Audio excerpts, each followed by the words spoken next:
Morning everyone, welcome to Wednesday. Hope that yesterday was a good day for you, and even though the sun's not shining, that today you're feeling hopeful and positive and as calm as you can be today. Thank you for all the really lovely feedback I'm getting about these videos, just expressing appreciation and gratitude, and people are sharing them and they're going far and wide, and that's great. This is not about me, but about the things that matter, and but it helps to know that I'm still, I suppose, doing my job and reaching out and using what I do well, which is using words to reach people in their situations. So thank you. I thought this morning I'd talk a bit about things that are big and small.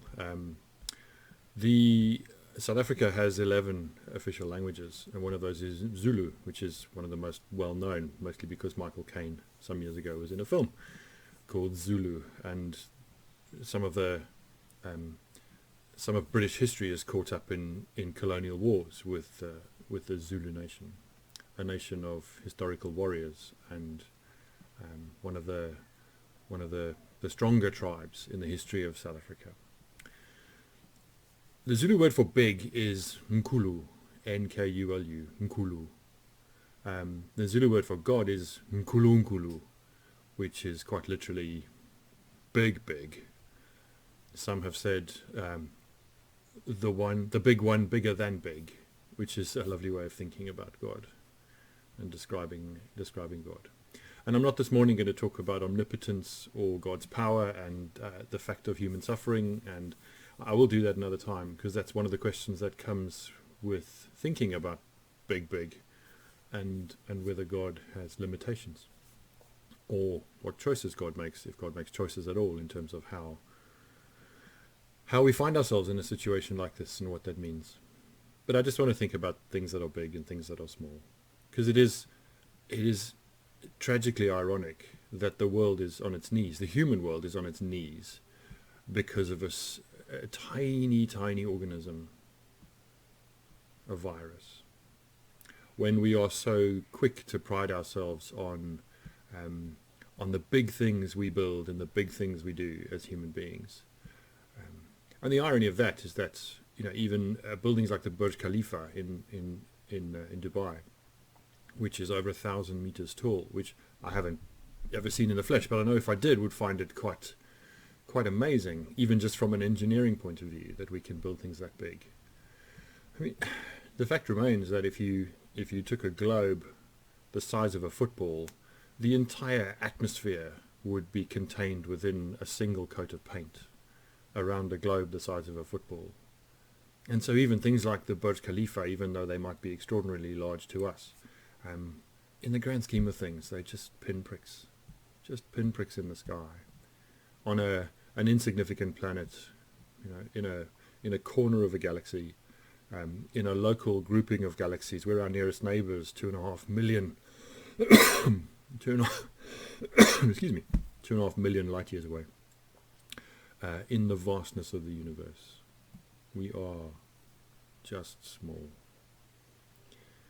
And in our struggle with this tiny thing that is shaping our lives so powerfully, it's worth just reflecting on what the things are that feel big for us, or that we think are big, and the things that are small. And I guess this morning, in what will be a refreshingly brief reflection, I thought we could again ask how we might be interactive about this. Because I want to ask you those questions this morning. What feels big at the moment, and what feels small? And there are some quite obvious answers that we might all share, but there also, for each of us, are things that, because of our histories and our stories so far, or because of our current situation, or anxieties about the future, things that feel enormous because of coronavirus and being in isolation and the implications of that. But also, they might well be, they probably are for all of us if we think about it, things that have felt really big, really significant, and really important, that in the grand scheme of things, well, probably don't matter, or if they do, maybe matter just a little bit. I talked yesterday about going on retreats, and for me, going to be part of a monastic community's life in some way and taking part in their life, it doesn't do for me the same thing that going to the mountains does. Where if I'm wild camping or walking, or just the mountains have a way of resizing my life, into proportion. I sit on top of a hill, and a hill doesn't care whether I'm there or not, and it's ageless in terms of the short span of my life. And I find it really easy in some ways on top of a hill to breathe well and to breathe freely and to feel freedom in my life, because my life is small. My life is precious, but my life is small.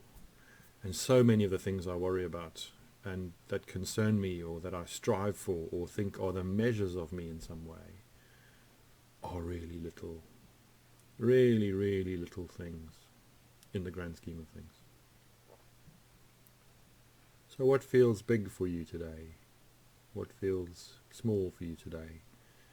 In terms of the worries and the anxieties and the hopes and the goals and the life that you brought into this season of isolation, as you look back on that and as you reflect on it, what felt really big and what felt really small, and have those things changed? Have they swapped places? Have they gone away? So this morning, maybe whichever page you're looking at this on, this video comes up on several Facebook pages, and it comes up on the YouTube channel as well. In all of those you can leave comments, and if you want to leave a comment as part of us just helping each other get a sense of where we are, and maybe giving each other the gift of a bit of ourselves today, if you'd like to, and maybe think about it a bit and come back to this later today or tomorrow, it doesn't have to be all done before the next reflection comes out, maybe share with us in some way, as much as you want to, or as little as you'd like, or even just a word, things that feel big and things that feel small right now today. And maybe if you want to, anything that's changed about that in the last couple of weeks. So that won't all be positive, because for some of us, the things that feel big are really worrying and really stressful, and we don't all have an amazing experience of enlightenment in this moment about the things that really matter. But however you are, and however you feel, and whatever in your life feels weighty or light, big or small, why don't we, in as much as you'd like to, share those things with each other? And if you don't want to share, then just be a spectator and maybe look at the comments and the posts that others have made in answering those questions, and see what resonates for you. See what resonates. So I, in my 6'5", 105 kilogram frame, which terrifies children until they discover that I'm quite a benign and helpful, friendly jungle gym to climb on. I often feel big just physically, but all of that is relative, isn't it? All of our ways of feeling the weight and the size of our lives are really relative. And so we come back to Nkulunkulu, the big one, bigger than big. Yeah? God, big. And remember that in the best ways that we can read Scripture and understand the life of Jesus and the things that he had to say, he reminds us again and again that God is love, and that the largest part of God's life is, well, all of God's life is love and grace, offered and expressed. And with that, of course, comes all the things that we experience, frustration and disappointment, and those things are there in Scripture too. But that God comes with a huge love and grace and an invitation to be open to those things in our lives, whatever our circumstances, and in the best and worst of moments, that experience is possible. I'll talk about that another day, as well as talking at some length about what it means to talk about omnipotence, or whether that's even helpful language for us now. Okay. What's big? What's small? I want to finish by reading a prayer I found. I was going to read a prayer from a book edited by Desmond Tutu, an African prayer book, about a kind of prayer of praise and blessing, an African canticle about big things and little things and African things, all praising the Lord. But then in just Googling the word Nkulunkulu to look at the definitions of it to make sure that my memory could be trusted, I found a poem, a prayer, that was part of a Church of Scotland's life. It was on their Facebook page from 6 years ago, nearly, and I thought it was lovely. So I want to read that as a closing today. We believe in a love that stretches round the world, winds its way into every community, is alive and well in every nook and cranny. A love called Nkulunkulu, the big one bigger than big. We believe in a family that lives in every part of our planet, that looks different and sounds different, but can come together and be magnificent. A family called Nkulunkulu, the big one bigger than big. We believe in a hope that is alive in every person, and when these people and that hope come together, new things are possible. A hope called Nkulunkulu, the big one bigger than big. We believe in story that has been told for generations, the most ancient story and the newest story of people finding new life and joining together. A story called Nkulunkulu, the big one bigger than big. We believe in a word that is alive and speaks peace into war and justice into hurt and life into death, a word that is never finished speaking until everyone hears its life-giving message. A word called Nkulunkulu, the big one bigger than big.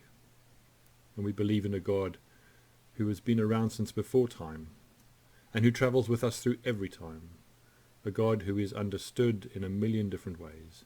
No one has yet or will ever completely understand. A God called Nkulunkulu, the big one bigger than big. Have a great Wednesday.